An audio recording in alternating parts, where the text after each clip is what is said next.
Un saludo, como siempre, a todos nuestros oyentes, a los críticos y a los que no son tan críticos, a los que piensan y a los que hacen pensar, o a los que hacen y a los que deshacen. Hoy volvemos una vez más al programa de debate directo de Colectivo Burbuja. Para evitar actos de mala educación, me presento como siempre. Mi nombre es Aníbal Garzón y seré el conductor del programa de hoy. Hoy vamos a debatir sobre la crisis política en España, un punto que nos llevará a debatir epistemológicamente sobre si existe o no existe esa crisis, y además el papel que juegan también los movimientos sociales.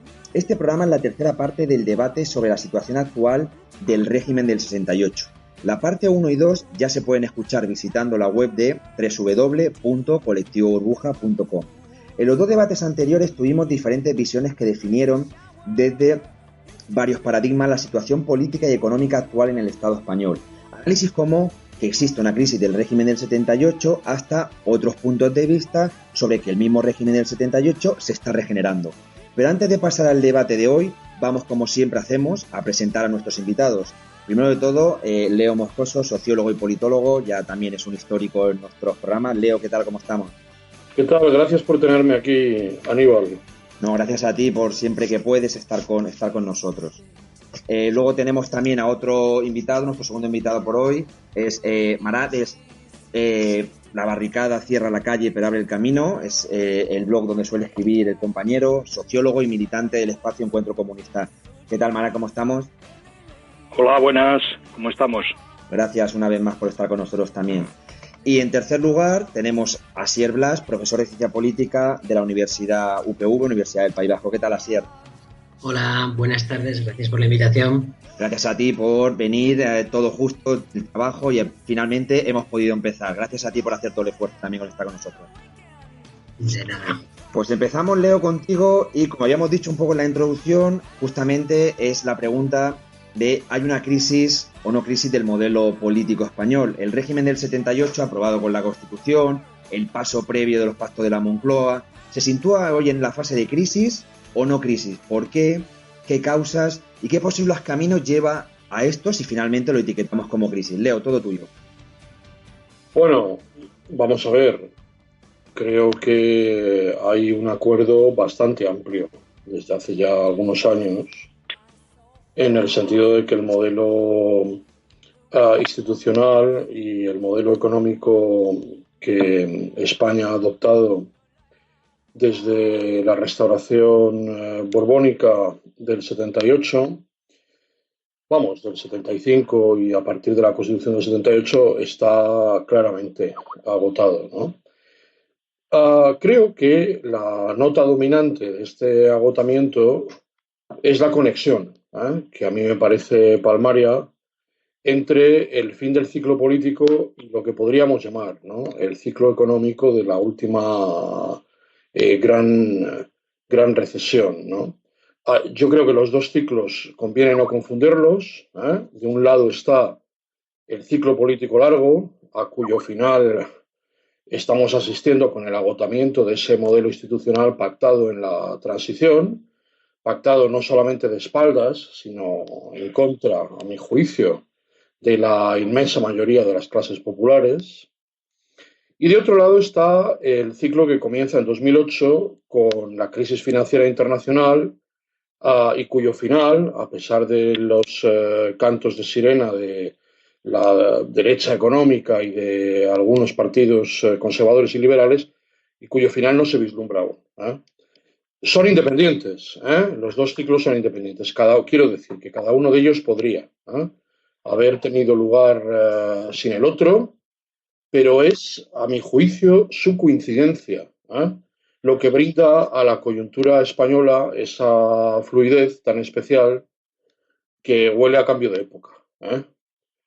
Yo creo que por sí solo el ciclo económico no aporta nada, solamente hace aflorar las contradicciones estructurales del sistema, las pone al descubierto, dicho de otra manera, pero es la conexión entre los dos ciclos la que realmente importa. Y esa conexión, a mi juicio, debe buscarse en 2011 y en el movimiento callejero que surge en 2011 y que responde simultáneamente, me interesa mucho subrayar esto, y que responde a la vez simultáneamente a los dos estímulos, ¿no? Reaccionaba, por un lado, ese movimiento popular del 15M contra el agotamiento del modelo institucional de la Constitución del 78, pero también reaccionaba contra los efectos coyunturales de una crisis financiera que los poderes económicos ya en ese momento planeaban ventilar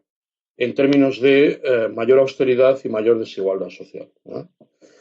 Yo creo que en ese sentido 2011 es el punto de inflexión, ¿eh? Y lo cual no quiere decir que desde entonces hayamos entrado ni muchísimo menos en una nueva época, ¿no? Hay puntos de inflexión que no inflexionan jamás, ¿no? Y ya advertí en el año 13, creo recordar, cuando participé en el Diario Público en uno de esos debates sobre las mayorías sociales de cambio, que claro, el dilema de todo movimiento social es que los dos recursos que necesita para sobrevivir, para tener éxito, para perdurar, o sea, la cohesión y el reconocimiento, dependen a su vez de estados incompatibles. La cohesión es una función de la debilidad y el reconocimiento está en función de la fuerza numérica del movimiento. Entonces, claro, lógicamente eso planteaba, ¿no?, que la única posibilidad que había era encontrar una ventana de oportunidad que permitiera tratar de hacer avanzar la agonía del régimen a través de una intervención no solamente callejera, sino también institucional. Y yo creo que eso es lo que, bueno, esencialmente estamos viviendo desde entonces, ¿no? Ahora, ¿qué posibles caminos lleva, ¿no?, esta situación? Bueno, quiero insistir una vez más, ¿no?, porque últimamente estoy oyendo mucho, ¿no?, a los analistas de derecha insistir sobre lo del ciclo económico, sobre la coyuntura. Yo creo que el ciclo económico explica muy poco, y se les reconoce enseguida a todos estos ideólogos de la derecha porque lo fían todo al cambio de signo en el ciclo económico, ¿no? El ciclo económico, según ellos, tiene la culpa del desempleo. El desempleo es el causante de la pobreza y de la desigualdad, pero el crecimiento del empleo en la fase expansiva solo alivia la pobreza. Y hemos comprobado demasiadas veces que el desempleo y la desigualdad no son coyunturales en España, son estructurales. Llevamos con esta historia más de 30 años, ¿no? Lo único que ha sucedido es que la agudización de las contradicciones del sistema operadas por la crisis financiera han puesto, si cabe, más al descubierto, más de relieve el carácter permanente de esos problemas, ¿no? La crisis se incubó en la desigualdad y es con más desigualdad como la quieren ventilar, ¿no? Y por eso yo creo, ¿no?, que en realidad es justamente eso lo que se está dirimiendo en este momento, ¿no? Como decía el otro día un periodista que yo creo que tuvo una enorme intuición, ¿no? En realidad es preciso tener 4 millones de parados en España para que una camarera acepte limpiar una habitación por €1. Esto es justamente lo que estamos viviendo en este momento. Uh-huh. Interesante, Marat, lo que comenta Leo sobre el tema del ejército de reserva. Pero ¿cuál es tu posición también respecto, ¿no?, lo que acaba de hacer la reflexión bastante completa Leo, en referencia al régimen del 78, ¿no? Lo que decimos, se sitúa en una fase de crisis, ¿por qué causas y qué posibles caminos lleva a esta crisis? Marat, todo tuyo. Marat. Gracias.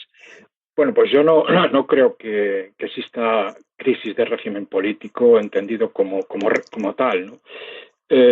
Ni siquiera que su ciclo esté agotado. Y voy a explicarlo. Intentando descender al análisis concreto de la realidad concreta que decía don Vladimir. La monarquía, en primer lugar, tras la sustitución de Juan Carlos I por Felipe II, empieza a recuperarse. Y ello a pesar del caso Noos y la solución jurídicamente indecente e injusta que se ha dado a este. Las dos instituciones más valoradas por los españoles, según varios CIS seguidos, forman parte de la estructura represiva del Estado capitalista, los cuerpos y fuerzas de seguridad y el ejército, lo que indica la derechización de la sociedad. No hay crisis del sistema de representación, sino de uno de los dos actores principales de los gobiernos de la monarquía, el PSOE. En el caso del PP, vemos que además de gobernar desde 2011, crece en las encuestas que últimamente se está haciendo desde que ha vuelto al gobierno. Las políticas llevadas a cabo por los gobiernos del capital, PSOE en el primer tramo de la crisis económica y PP en los siguientes, se llevan a cabo en el segundo caso, es decir, en la etapa PP, con un bajo nivel de respuesta popular que las enfrente, hasta el punto de que los dos últimos años se han caracterizado por calles vacías, desmovilización y pérdida de organización. No hay partidos con cierto peso ni apenas movimiento popular que cuestionen seriamente la forma de gobierno y su jefatura. Me estoy refiriendo al dilema monarquía-república. En estos momentos, quienes podrían cuestionar la monarquía se han adaptado plenamente a la monarquía parlamentaria, con algún gesto para la galería, eso sí, pero sin sacar los pies del cesto. En cualquier caso, el republicanismo es interclasista y sin apellidos en cuanto al tipo de república. El discurso del régimen y de los procesos constituyentes no conecta con las necesidades inmediatas de los sectores mayoritarios de la sociedad, los asalariados, porque es fundamentalmente institucionalista, reformista en términos políticos y muy poco conectado con las necesidades inmediatas de la clase trabajadora. Este debate quizá ha tenido cierta vigencia hasta hace año o año y medio, pero hoy ya no está en el discurso de la nueva socialdemocracia 2.0, que lo único que piensa es en la maquinaria electoral, lo que Marx llamaba el cretinismo parlamentario. Y apenas está presente en algunos grupos sociales y políticos a su izquierda, más por falta de capacidad de análisis y rigidez intelectual que porque estén convencidos de ello. De hecho, lo que se está empezando a producir en los últimos tiempos es que esos sectores a la izquierda de lo que yo llamo los progres están girando hacia posiciones de clase, centradas en la necesidad de dar una batalla socioeconómica con el eje central en recortes, salarios, defensa de conquistas sociales y reconstrucción de organización para la clase y desde la clase. En cuanto terminen de romper con el ciudadanismo y sus disfraces, el giro se va a completar. Sí que hay que decir que hay una cierta crisis de Estado, que no tanto de régimen como de Estado, más allá de lo que hemos comentado por factores históricos, ya que esta crisis de Estado, que tiene que ver con la integración de los diversos territorios dentro de la nación española, arranca desde la República Española, desde la Primera República Española, en lo relativo a la integridad territorial del mismo y conecta con el hecho de que España fue construida artificialmente mediante una unidad dinástica que nunca cuajó plenamente de una forma política, ideológica y cultural. Pero eso yo creo que si lo vamos a tratar más adelante, que espero que sí, convendría verlo en un contexto más concreto. Sí que existen demandas y críticas dirigidas hacia las instancias políticas, porque son las que aparecen en primer plano como ejecutoras de las políticas de recortes y antisociales. Pero eso no es tanto una crisis de régimen como algo que se está produciendo en todos los países de la Unión Europea e incluso en los países de capitalismo avanzado y no tan avanzado, en cuanto que entran en crisis los gobiernos que ejecutan esas políticas de recortes y de austeridad. Yo creo que con frecuencia los discursos sobre estas cuestiones son muy endógenos y cerrados, autorreferenciales incluso, y poco conectados con la realidad. Y en la medida en que son así, se mantienen, yo diría, por cierta pereza intelectual, más que por una conexión con la realidad. Uh-huh. Así es, paso a ti la palabra también como la misma pregunta que a los compañeros, ¿no? Que a Leo y a Marat. Para romper un poco el hielo, que yo creo que ya está más que roto, ¿no? Con las buenas reflexiones que han hecho. Lo mismo, para recordar al oyente, régimen del 68 se sitúa en fase de crisis, no en fase de crisis, qué es lo que sucede, qué causas, qué posibles caminos. La misma pregunta y luego pasamos ya a un debate más interactivo de diferentes puntos que vamos a comentar. Así, adelante. Sí, si estamos ante una crisis de régimen, no me atrevo realmente a decir que ha habido alguna grieta en algún momento en el régimen y que ha podido abrirse una crisis profunda, no tengo dudas. Quizás, como comentaba Leo, fue el año 2011 el momento clave, ¿no? Lo que pasa es que el Estado español, yo creo que ambos han dejado claro, tanto Leo como Marat, ¿no?, que vive una crisis permanente en diferentes dimensiones. Sin duda alguna, para mí la dimensión más importante y la que retroalimenta las otras dimensiones es la socioeconómica, ¿no? Existe, como comentaba Leo, un problema de modelo económico que se ha agudizado con el paso del tiempo. Y este no es un problema cíclico, sino es que es un problema sostenido en el tiempo. Y se ve, por ejemplo, si vemos los datos de poder adquisitivo de los salarios medios en el Estado español, han caído desde la transición hoy en día. Pero no solo es que hayan caído el salario medio, sino que además nos encontramos con que las desigualdades se han ampliado. Y esto quiere decir que hay gente que tiene muchísimo menos poder adquisitivo del que tenía en la época de la transición. Las clases populares están mucho más empobrecidas. Es verdad que este empobrecimiento en algún momento se ha atenuado y se ha creado una falsa ilusión en base a burbujas, pues hacemos la burbuja inmobiliaria y la crediticia.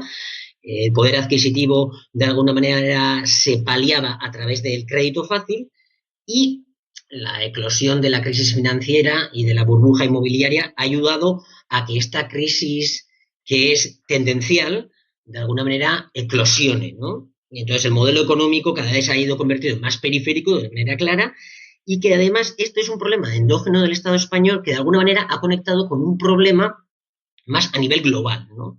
Existe un problema a nivel global de la globalización económica neoliberal, que sobre todo ha llegado a impactar a partir de los años 90 en los países de Europa occidental y de Occidente en general, que hasta entonces habían estado más o menos protegidos, quizás con las excepciones de Estados Unidos y el Reino Unido.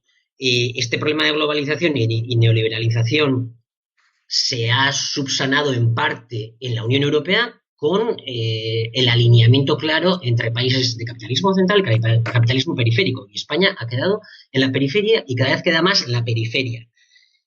De aquí han surgido más problemas, evidentemente el de las expectativas para unas generaciones de jóvenes. Este problema explica en parte también, entre otras cosas, las eclosiones de nuevas propuestas políticas, pero existe un techo de cristal para las mujeres, existe un techo de cristal para los jóvenes, que también acelera esa crisis, y que esta crisis económica alimenta sin duda alguna la crisis nacional española, no hay duda.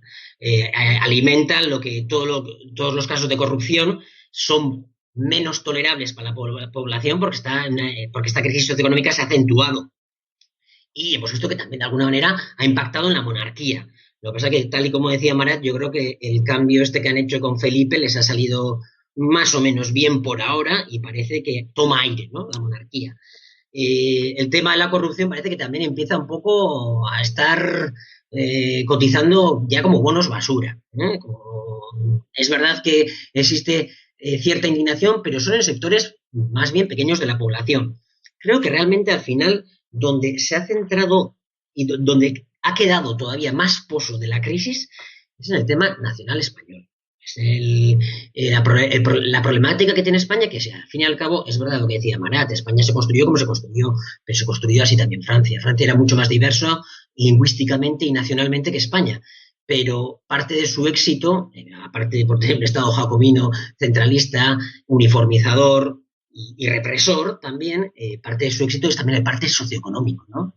Si consigues lograr que las expectativas de tu ciudadanía desde el punto de vista económico sean buenas y que además la gente sienta un progreso y un orgullo nacional respecto a lo económico, pues al final la integración es bastante más sencilla. Vemos aquí en el País Vasco la diferencia entre el País Vasco francés y el País Vasco español, ¿no? Entonces, yo creo que en España lo que ahora mismo queda de ese momento en 2011 son algunos resquicios. Es verdad que todavía hay algunas propuestas de cambio y que se está fortaleciendo en parte algunos movimientos, digamos, más contestatarios, pero por otra parte no se siente que el régimen en este momento esté realmente en peligro, si no es por el caso catalán. Y el caso catalán sí que es una afrenta que quizás luego la hablaremos más tarde, ¿no? Pero creo que es una de las claves que puede desencadenar en una crisis de régimen real en España, más allá de la puerta de oportunidad que se abrió, la ventana de oportunidad que se abrió en el 2000. Interesante así lo que comentas, es el área de justamente de nacionalismo en el Estado español, que luego hablaremos un poquito más tarde, profundizar, porque es uno de las bueno, pues uno de los puntos interesantes en la actualidad y lo que ha jugado todo en el régimen del 78. Pero antes de ello, iremos a un área política también interesante, que es ese debate, al igual que en el régimen del 68, si está en decadencia, si está fortalecido, que son las tres reflexiones que habéis hecho, es en el caso del bipartidismo. En el área política, ¿es el bipartidismo muerto o se está reconfigurando? Es decir, la entrada, ¿no?, de nuevos partidos políticos, de que tiene un porcentaje elevado en el Congreso del Estado español, el caso de Podemos, ¿no?, de quedar en tercera fuerza, muy cerca de la segunda fuerza, el PSOE, o la entrada de Ciudadanos como cuarta fuerza, pues ponía ya el debate sobre si el bipartidismo del Partido Popular y Partido Socialista estaba en decadencia y había crecido un nuevo multipartidismo. Pero también está la idea de lo que es una reconfiguración de bloques y el bipartidismo vuelve a generarse, ¿no? Es entre el dilema entre izquierda y derecha. Por lo tanto, te pregunto a ti primero, Leo, ¿qué es lo que piensas? ¿El bipartidismo ha muerto o se está regenerando, reconfigurando en otros nuevos bloques sin perder también la esencia histórica del Partido Popular y Partido Socialista? Bueno, una vez más, creo que convendría, en fin, tratar de ver la cosa de la forma más dinámica posible, ¿no? Claramente el bipartidismo ha sido uno de los sustentos institucionales del régimen que a mi juicio claramente está en crisis, ¿no? Lo cual no quiere decir que la crisis se vaya y muchísimo menos a desarrollar a favor de las clases populares o escenarios de ese tipo, ¿no? Pueden suceder todo tipo de cosas, ¿no? Entonces, en ese sentido, claro, pues habrá intentos de reorganización, de reconfiguración, todo tipo de intentos, ¿no?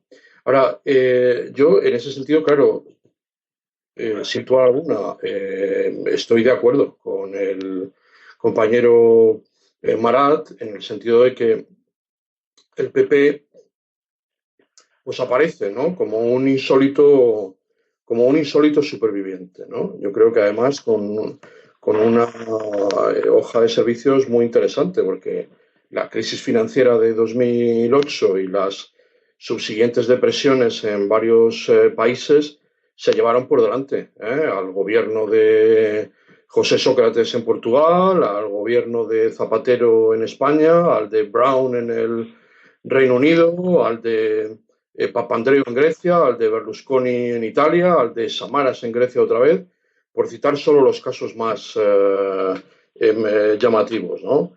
En algunos de ellos, bueno, pues los que ocupaban el poder simplemente perdieron las elecciones haciendo realidad la vieja intuición de James Madison, de acuerdo con la cual todo gobierno descansa sobre la opinión pública, de modo que si los ciudadanos no pueden elegir quién les gobierna, pueden al menos enviar a la oposición al gobierno que ha dejado de complacerlos. Y en otros casos, las legislaturas se vieron interrumpidas, ¿no?, de forma abrupta, como en el caso del gobierno de Zapatero, o por gobiernos salidos de las elecciones que fueron directamente intervenidos desde el exterior, como pasó con Berlusconi, quedando así vulnerado, ¿no?, el principio de soberanía popular, ¿no? Claro, ¿por qué digo todo esto? Pues porque sorprendentemente solo el PSOE andaluz y el PP español, ¿no?, y por razones diferentes, es verdad, ¿no?, la antigua Convergencia Democrática de Cataluña, parecen haberse sustraído a esta lógica, ¿no? Y yo creo que es algo que cualquier análisis debería tratar de enfrentar esa incómoda cuestión, ¿no?, de cómo el gobierno del PP entre 2011 y 2015 ha conseguido conjurar la maldición que perseguía a todos los ejecutivos europeos, ¿no? Bueno, los mismos sondeos, ¿no?, que erróneamente daban por mayoritaria las sumas de los partidos de la derecha en España, PP y Ciudadanos, sí acertaban, en cambio, ¿no?, en pronosticar que, aunque muy debilitado, el PP volvería a ser el partido más votado en España, ¿no? Y así fue, con 4 millones menos de sufragios a su favor y una pérdida de más de medio centenar de escaños, si no recuerdo, casi 60, el PP volvió a ganar las elecciones con 7 millones de votos, ¿no? Ahora, yo creo que hay algo que este análisis tiene que asimilar, ¿no? Que es que si hay una mayoría absoluta en el Parlamento de Madrid, esa mayoría es una mayoría contra el PP, ¿no? Y en ese sentido yo soy de los que creen, ¿no? Que, bueno, pues que el gobierno es más débil de lo que muchos creen, que en realidad no hay espacio para una gran coalición limpia en España. Cuando digo limpia me refiero a la versión alemana de la gran coalición, porque, por razones en las que en este momento no me puedo ni me quiero extender, pero que en realidad tienen que ver, ¿no?, con el carácter franquista en sus orígenes del Partido Popular y también con el hecho, ¿no?, de que el régimen del 78 nunca terminó de romper con el régimen franquista, ¿no? Y claro, yo creo que en ese sentido la situación, en fin, en la que estamos es una situación de un gobierno que está a merced del, del botón de las elecciones generales, que no depende solamente de ellos el pulsar ese botón, y que además está en el marco de un régimen que está severamente tocado, ¿no? A pesar de que las instituciones como la monarquía o las fuerzas represivas del aparato del Estado aparezcan de forma consistente en las encuestas como las instituciones más respetadas, como dice el compañero Marat, ¿no? Pero yo creo que, vamos, la propia maniobra de la abdicación de Juan Carlos I en aquel mes de junio, en realidad claramente indicaba cuál era la situación del régimen, ¿no? Un régimen que se ve que la mayor parte de las instituciones centrales del Estado están severamente cuestionadas, empezando por la propia jefatura del Estado, por no hablar del Poder Judicial, del propio sistema parlamentario, de las administraciones regionales y locales, etcétera, ¿no?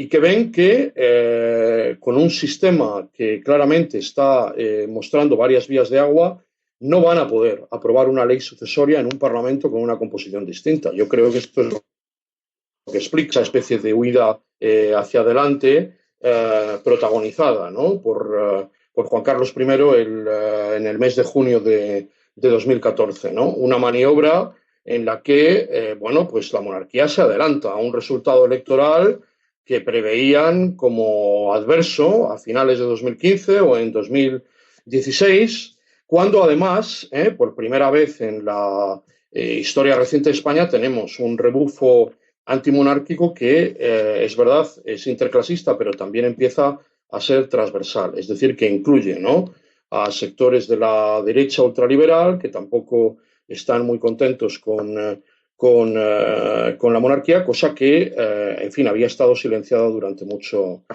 tiempo, ¿no? Y al mismo tiempo, claro, desertan del sistema quienes, en fin, privados de toda esperanza, consideran, ¿no?, que los responsables de su falta de expectativas son los integrantes, ¿no?, de esa élite política, de esa clase política que ha tolerado los abusos que se han cometido contra la población. Por lo tanto, ¿el bipartidismo ha muerto? Bueno, pues el bipartidismo está agonizante en España en este momento, está claramente muriendo, ¿no? Otra cosa es que aceptemos, ¿no? Yo lo acepto de buen grado, que hay, por supuesto, todo tipo de estrategias dentro de los partidos del régimen e incluso de algunos de los nuevos partidos por tratar de restaurar, de reconfigurar el viejo orden, entre otras cosas, bueno, pues a la nueva situación una apariencia de regeneración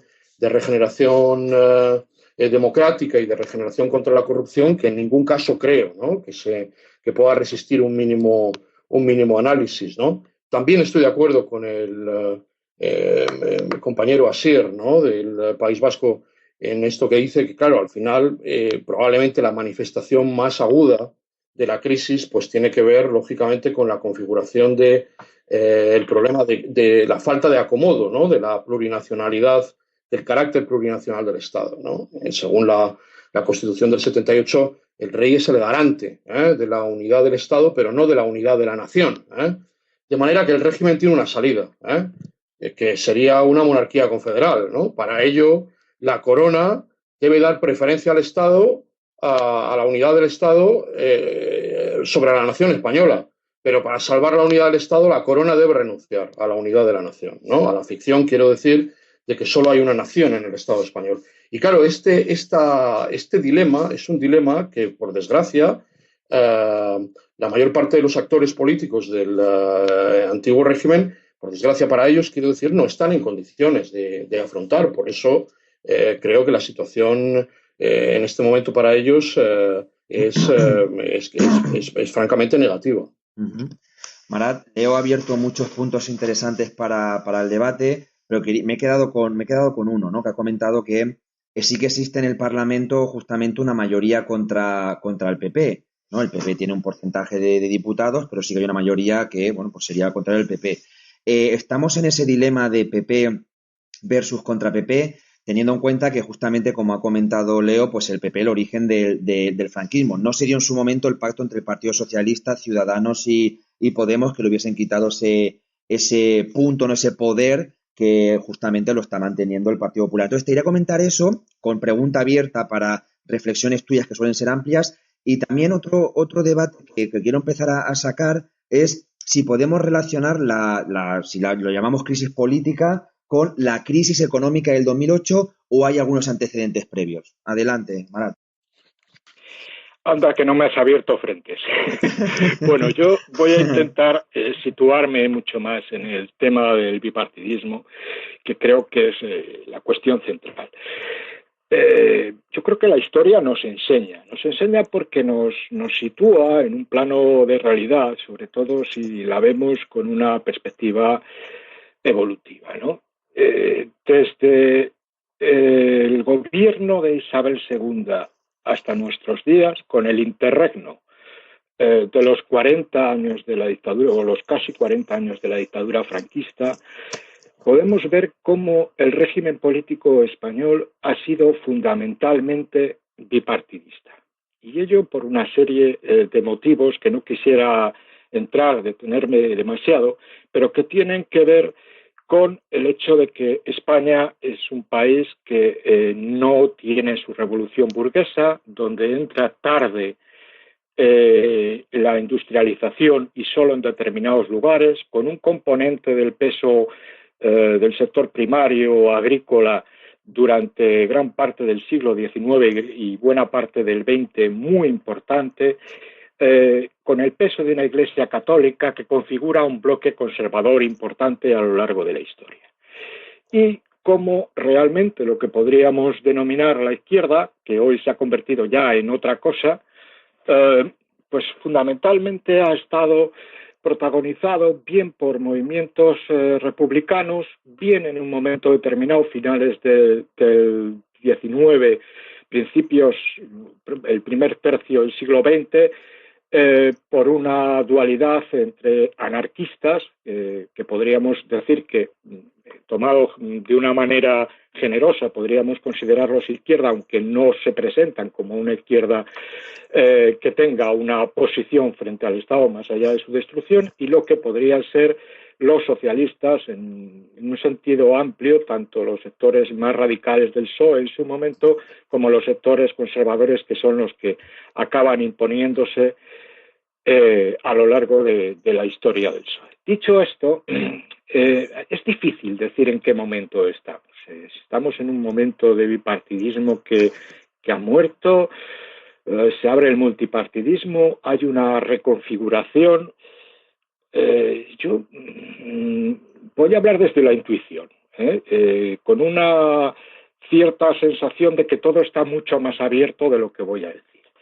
Mi impresión es que se está reconfigurando ese bipartidismo y que de no mediar una crisis interna en el PP brutal, el abandono del apoyo de los sectores dirigentes del capital y de los poderes fácticos al PP o la pérdida del gobierno, ese PP no se va a romper, que es lo que permitiría que surgieran otras opciones dentro de la derecha que no sea Ciudadanos, que hasta el momento está siendo mucho más muleta o bisagra, bien hacia el PP, bien hacia el PSOE en Andalucía y otros sitios, y que no acaba de ser una opción política con una identidad propia más allá de irse corriendo cada vez más del centro hacia la derecha.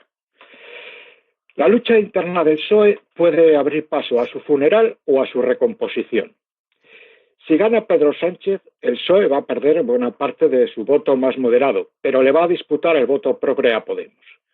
De ahí que Iglesias le esté poniendo ahora ojitos. Consciente de que pagó en las últimas elecciones no haberse entendido con él. Echenique ha llegado a asegurar respecto a las recientes declaraciones de Pablo Iglesias en el programa Salvados, favorables a apoyar una moción de censura para hacer presidente a Sánchez, ha dicho Echenique que la apoyaríamos no solo si fuese elegido Pedro Sánchez secretario general, sino que sería suficiente con que se den acuerdos programáticos. Es decir, volvemos a la casilla de salida de hace un año, cuando la primera fase de las dos en que acabó dividiéndose las elecciones, es decir, de las dos elecciones siguientes. Lo que en el pasado no era posible, ahora sí. Y es que, digan lo que digan las encuestas, la realidad es que el sorpaso no se dio entonces, que Podemos no puede crecer más salvo cataclismo económico a la griega. Y ya vemos lo que ocurrió con Syriza, cómo se ha convertido en el gran disciplinador contra la clase trabajadora griega. Aquí ocurriría 3/4 de lo mismo, entre otras cosas porque aceptan la Unión Europea y el euro, que son la máscara de hierro que se impone hoy a la clase trabajadora.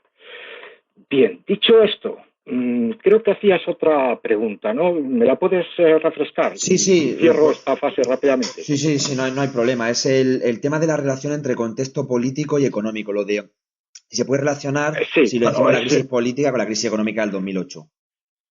Para mí sí que se da, pero sí que se da por una cuestión.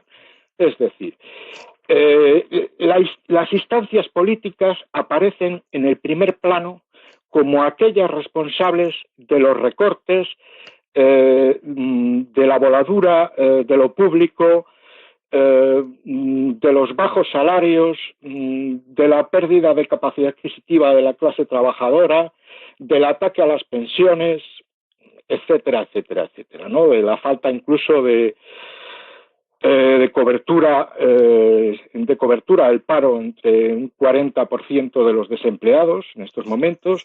Todo eso aparece en la instancia política como primera protagonista. Primero porque ese es el discurso de lo publicado. Ese es el discurso, la opinión que genera lo que se publica, lo mediático. Entre otras cosas porque eso protege al propio capital para que el discurso no se haga directamente sobre dónde está el poder. Porque si hoy algo está claro es que el poder ya no está en la administración pública. El poder nunca estuvo del todo. Decía Marx que los gobiernos eran los consejos de administración de la burguesía y esto siempre fue así. Pero ahora es más evidente. Es más evidente porque ha desaparecido la autonomía de lo político. Desde ahí, la lógica es que lo que antes no se permitía, que lo que antes se dejaba pasar, la corrupción, cuando estalla la crisis, adquiere durante una serie de años una crítica muy fuerte. Es decir, que tú te lo estás llevando crudo y yo lo estoy pasando mal. Ese discurso ha estado presente durante muchos años. Sí estoy de acuerdo con Asier de que ese es un discurso que ya está amortizado, ¿no?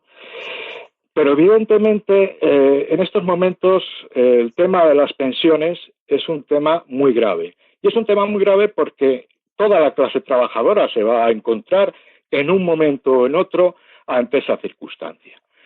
Mucho más cuando la pirámide de población española está envejecida, es decir, que mucha gente, muchos trabajadores ven esa eventualidad próxima, por tanto, adquiere una importancia. Y esto se ha notado en las últimas marchas de la dignidad, que han incrementado su presencia en el propio lema de la convocatoria.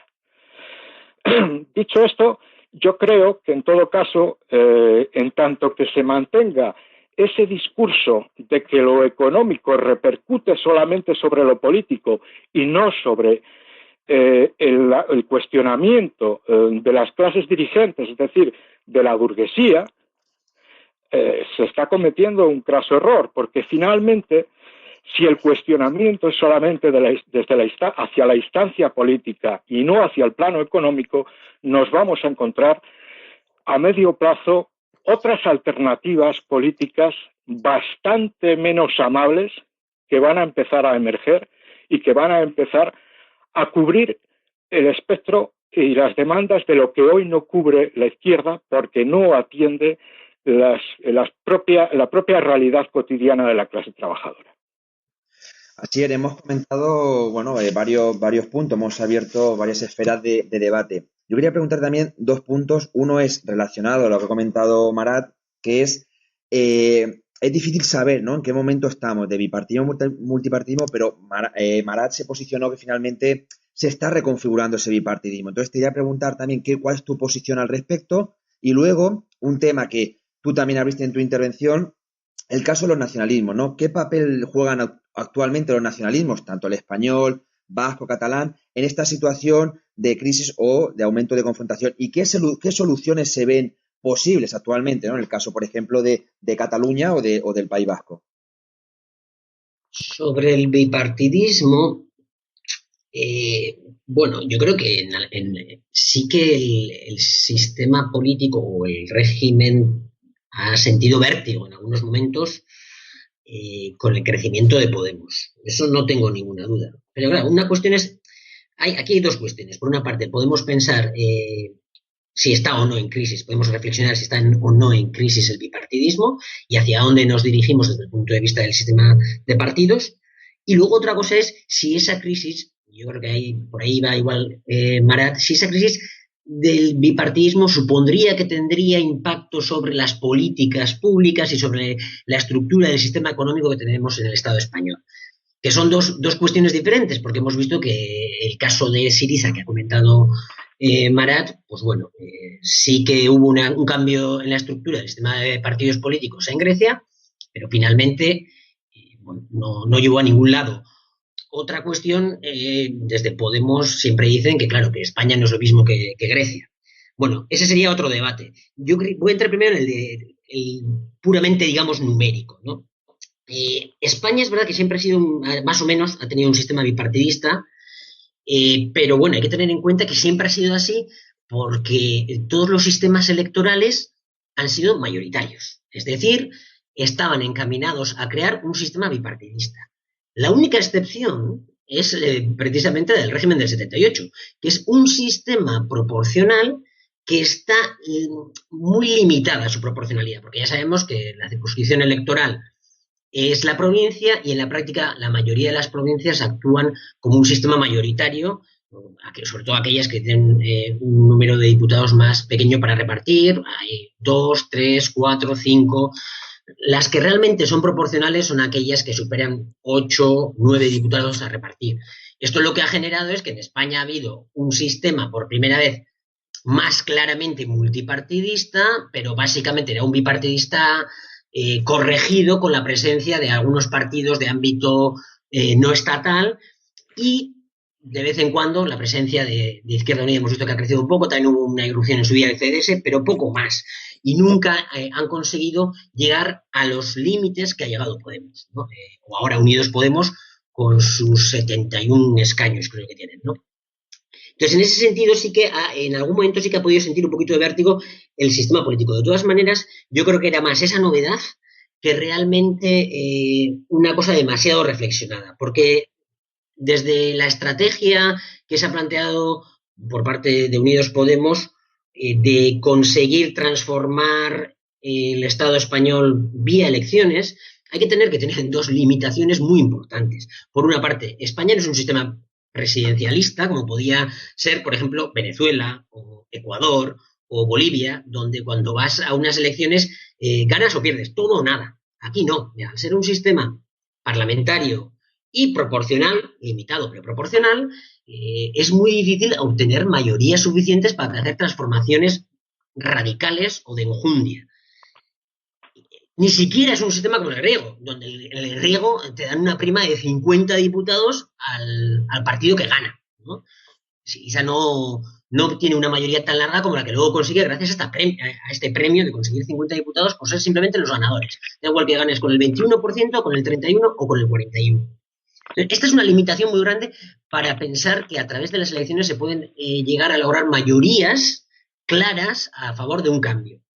La otra limitación, que me parece que también es muy importante, es que existen dos ejes de conflicto en el Estado español. Dos ejes de conflicto importantes. Por una parte, o los más importantes, digamos. Todos son importantes, pero digamos que estos son los más importantes. Es el clásico izquierda-derecha, si se quiere, o como se quiera formular, porque ya a veces es más difícil. Y el otro que es el centro-periferia. El centro-periferia lo que hace también impide a las fuerzas que buscan una transformación más profunda lograr mayorías suficientes.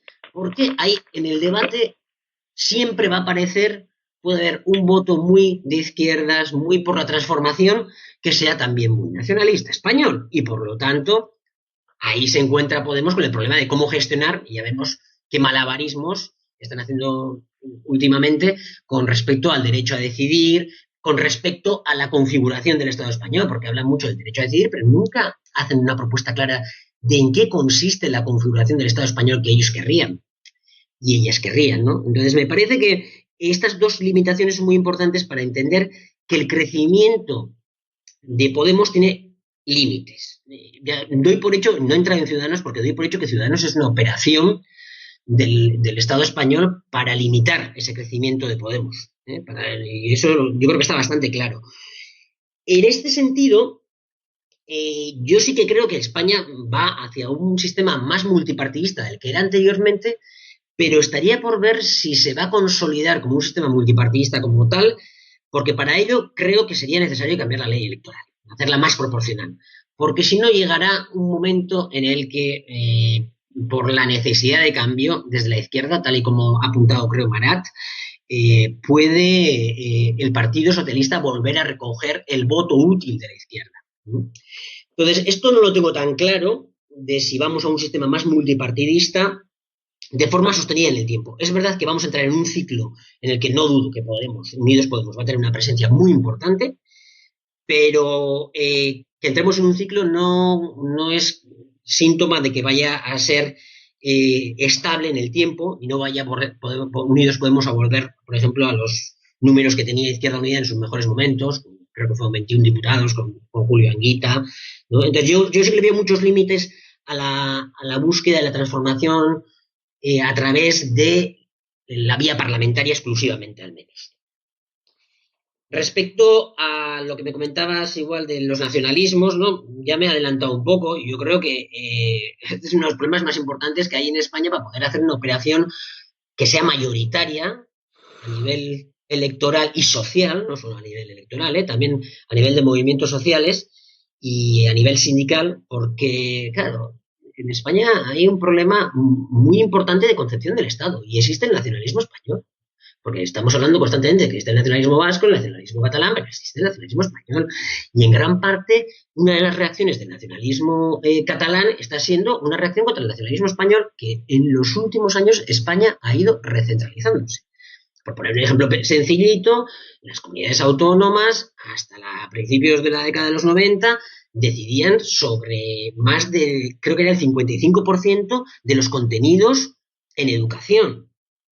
Hoy en día está en el 35%. En el camino una reforma con Aznar, que fue 45 para las comunidades autónomas, 55 para el Estado central, y ahora ya estamos en el 65-35.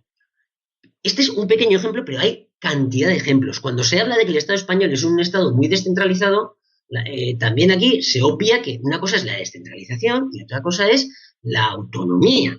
Hay dos ejes para entender esto, es el de centralización-descentralización, quién te provee los servicios. Es verdad que nosotros en la cotidianidad, en Euskal Herria, en el sur de Euskal Herria, no vemos apenas a la administración española, a la central, ¿cierto? Sí.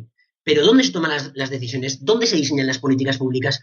Yo soy profesor de la Universidad del País Vasco. En la Universidad del País Vasco tenemos las tasas de la universidad, las tasas para entrar en grados y en posgrados y en másters más bajas del Estado español. Creo que en alguna universidad gallega también las tienen tan bajas como nosotros o un poco más. Pero no podemos tenerlas, por ejemplo, gratis o sin pagar. Gratis nada es, pero sin pagar tasas. ¿Por qué? Porque esta decisión depende del Estado central. En cambio, Escocia, la universidad es totalmente gratuita, porque lo decide Escocia. Eso es autonomía, eso es soberanía.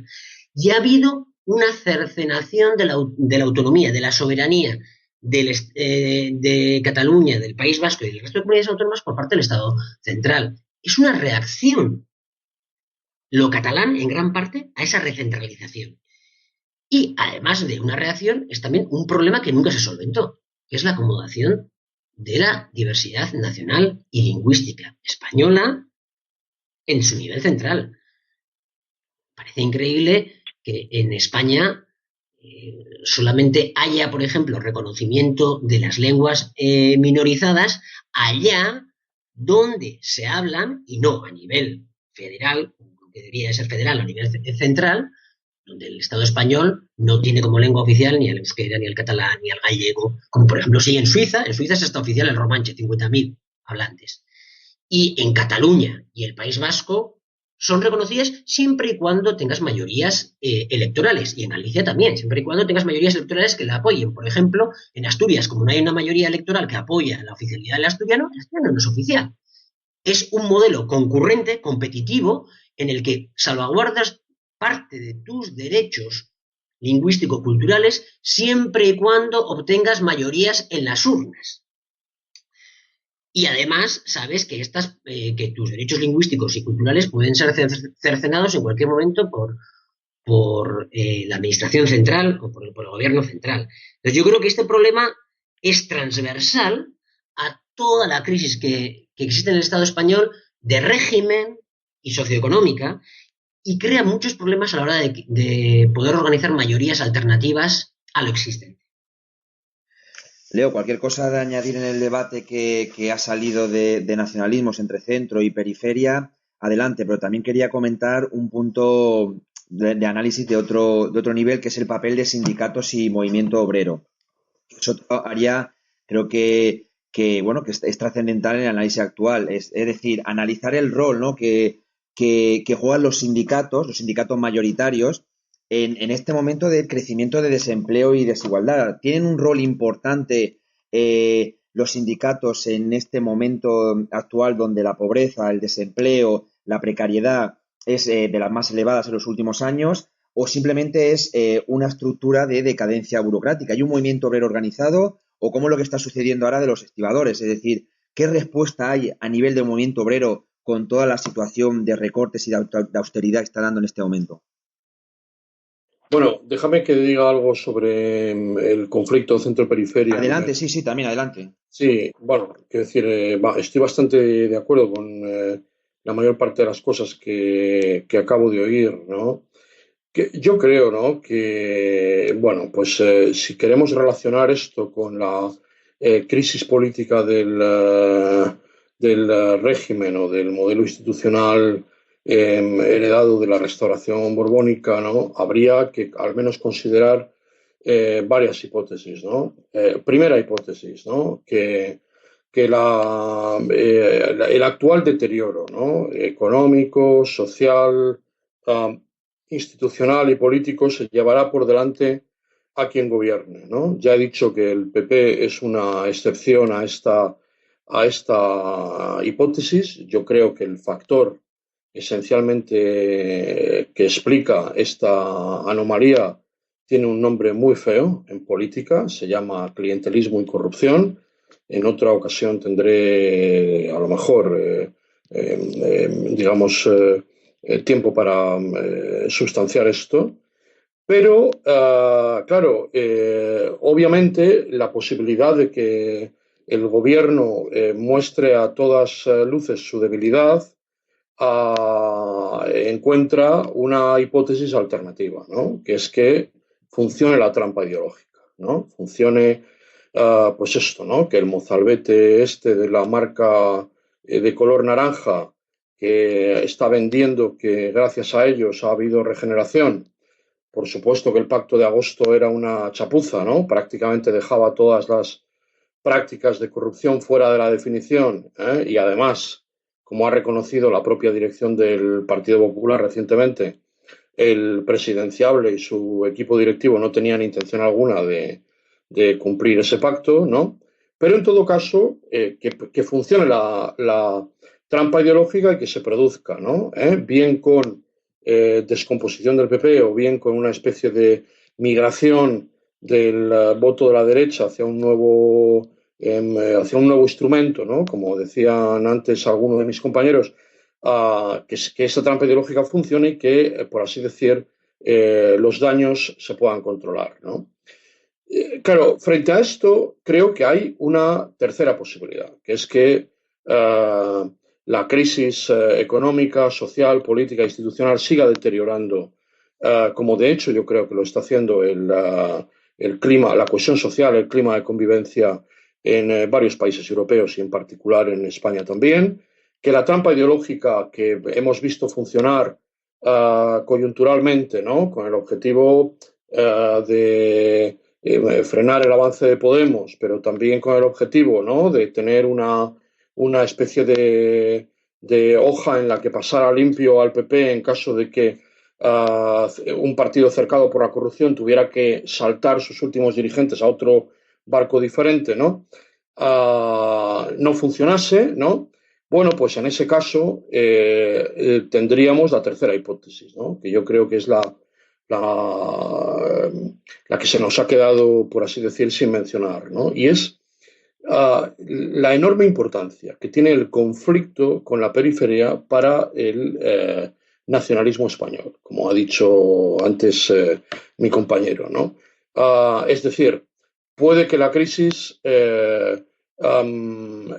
se lleve o no se lleve por delante al gobierno, puede que funcione o que no funcione la trampa ideológica, pero la élite política y económica española aguantará si tiene un gobierno y un régimen que puedan ponerse al frente de una nación presuntamente asediada por terroristas yihadistas o por separatistas, ¿no? Y este juego, que es un juego muy peligroso y es un juego al que están jugando muchos dirigentes europeos, incluyendo el propio François Hollande en Francia, le hemos visto jugar a este juego, ¿no?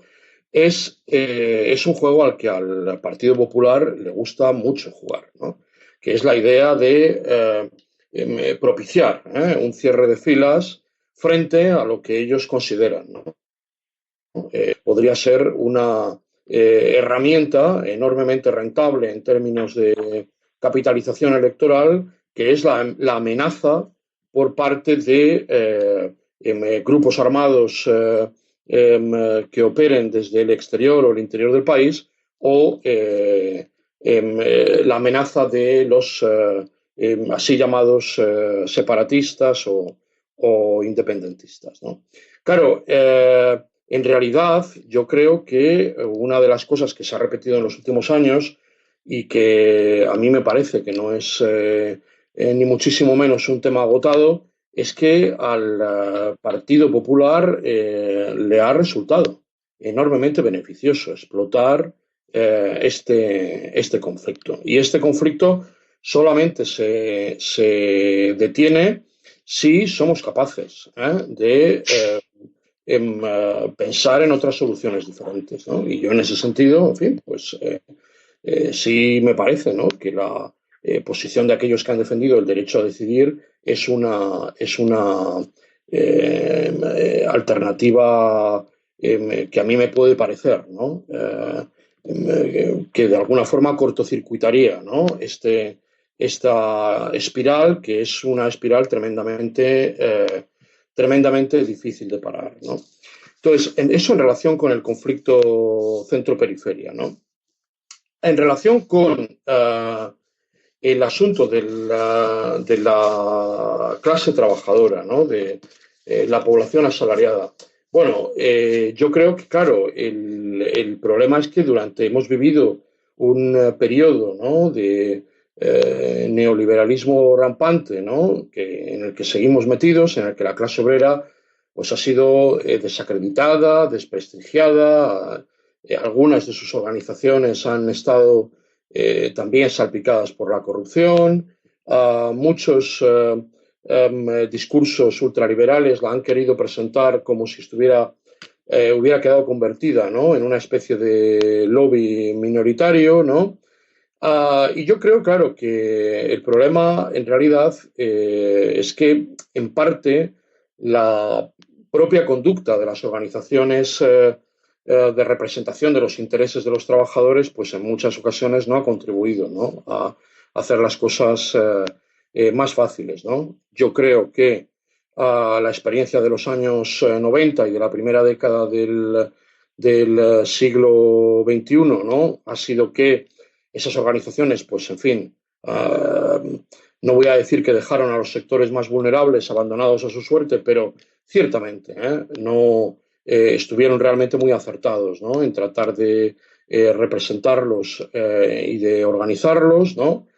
También, por otra parte, ¿no?, el giro al terciario de las economías, de las economías euroatlánticas, no facilitaba la organización de las nuevas generaciones de trabajadores como una clase homogénea, y además la desregulación y la precariedad pues han hecho imposible, ¿no?, organizar a ese ejército de precarios y a toda esa underclass de las auténticas víctimas de la mundialización, sin las cuales yo creo, ¿no?, que no es posible construir una alternativa política, ¿no? Es preciso transformar, ¿no?, esa mayoría social en una mayoría política de cambio que permita, ¿no?, articular otro tipo de políticas, ¿no? La desindustrialización y la pérdida de la relación salarial pues han hecho el resto. Claro, es obvio que muchas de los problemas que tenemos tienen que ver, ¿no?, con cómo hemos construido sociedades de rentistas, y sabemos todos que las sociedades de rentistas pues por definición son mucho menos igualitarias que las sociedades de trabajadores, ¿no? La renta se puede acumular sin límite, mientras que el trabajo humano por definición se tiene que repartir, ¿no? Por eso las sociedades basadas en las rentas del trabajo suelen ser sociedades más igualitarias que estas especies de sociedad de pequeños especuladores, de capitalismo popular, que ha sido un poco el tono general, ¿no?, de cómo la derecha económica y política ha gobernado España en el último cuarto de siglo, ¿no? Uh-huh. Ahora te paso a ti el micro ahora para seguir con el análisis, yo creo que de gran importancia en la realidad actual, ¿no?, que es el papel de sindicatos y movimientos obreros. ¿Cuál es tu análisis al respecto? ¿De qué papel están jugando los principales sindicatos? No me refiero a algún sindicato especial en algún tema concreto. Vemos comisiones obreras, UGT, sindicatos de calado estatal. ¿Qué papel juegan en la actualidad con la situación política y económica que se vive? Sí, antes de entrar justamente en la pregunta que me haces, me gustaría hacer dos pequeñas puntualizaciones muy, muy breves. Hablaba, creo que Leo, de que el PP es una excepción a la hipótesis de que el que gobierna se abrasa, ¿no? No sé si utilizaba la palabra abrasa, pero bueno, básicamente yo creo que el concepto era ese. Bueno, yo no diría que sea tan excepción, ¿no? El caso de Prodi ha sido sustituido, pero ha sido sustituido por alguien de su partido. Y, por cierto, Prodi y su partido son más herederos de la democracia cristiana que del antiguo Partido Socialdemócrata italiano llamado Partido Comunista de Italia. Aunque ellos pusieron la mayor parte de su militancia. Corbyn no acaba de despegar electoralmente. Creo que aquí hay una explicación que a menudo se nos olvida, y es que la sociedad es intuitivamente más inteligente de lo que nos creemos a veces, ¿no?, en nuestros análisis.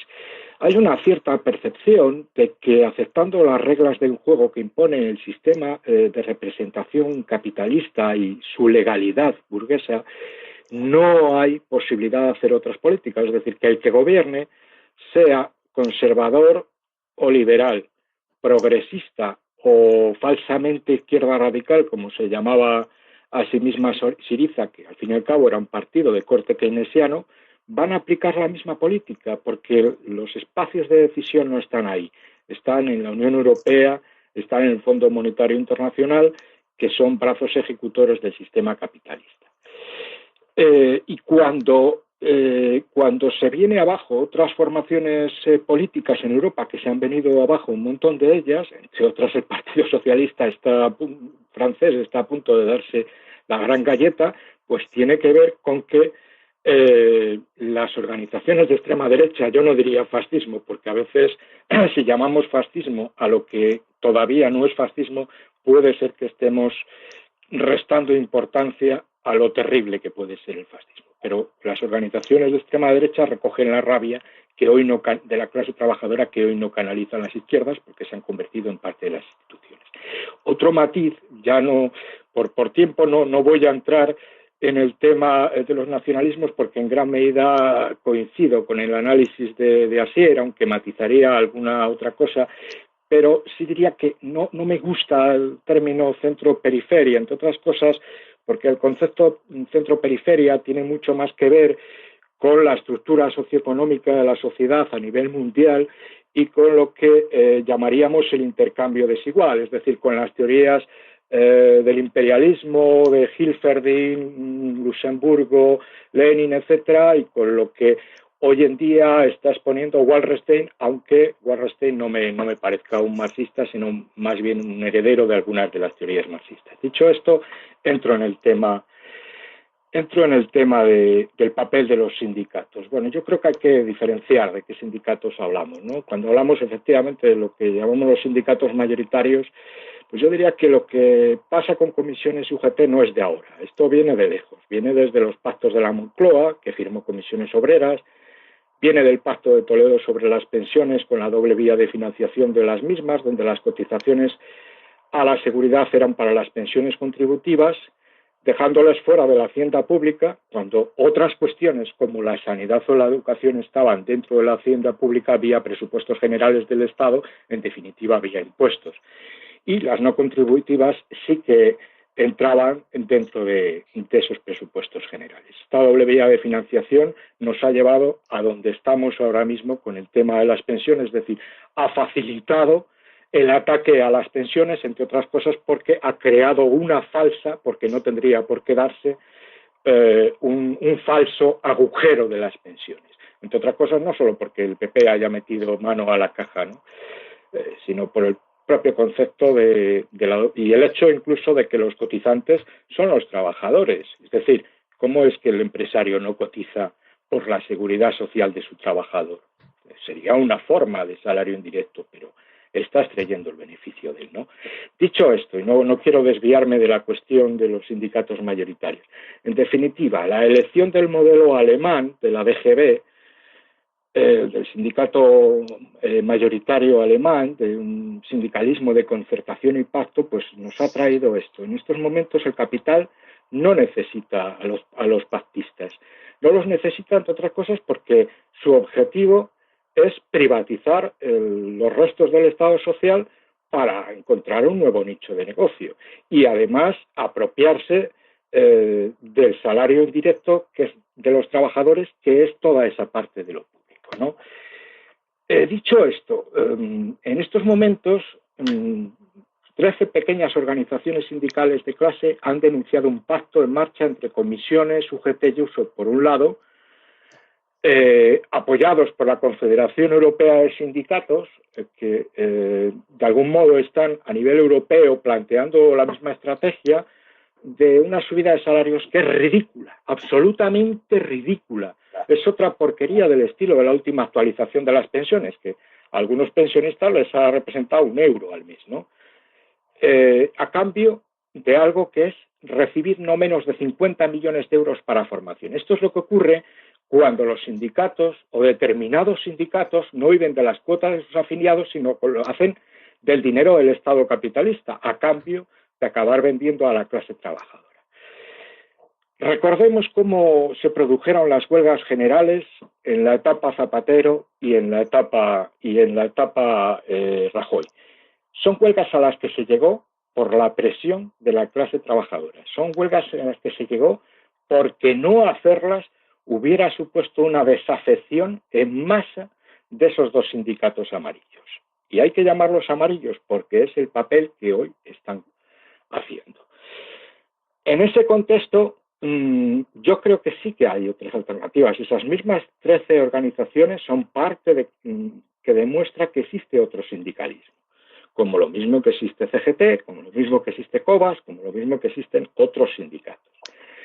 Pero ese sindicalismo está hoy muy atomizado, está disperso sindicalmente, es débil todavía.